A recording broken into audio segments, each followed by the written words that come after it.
Aksi Fahmi Husaini yang membakar undangan setelah ditinggal kabur istri sehari setelah menikah dibagikan di media sosialnya pada Rabu 12 Juli 2023 atau 3 hari jelang pesta pernikahan. Dalam video tersebut terlihat surat undangan berwarna merah muda, satu persatu undangan tersebut dibakar oleh Fahmi Husaini. Sambil menangis, pria yang ditinggal kabur istrinya itu menaruh surat undangan ke api yang menyala.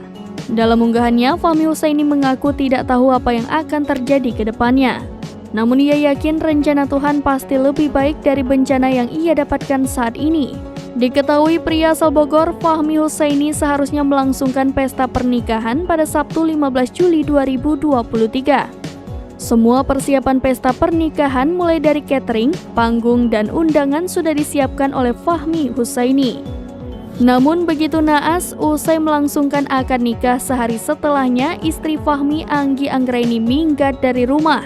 Belakangan diketahui Anggi Anggraini minggat karena kabur dengan mantan kekasihnya ke Medan. Lebih miris lagi, semua persiapan pesta pernikahan merupakan tabungan Fahmi Husaini yang dikumpulkan selama 2 tahun. Kisah Fahmi Husaini pun viral di media sosial dan mengundang simpati netizen.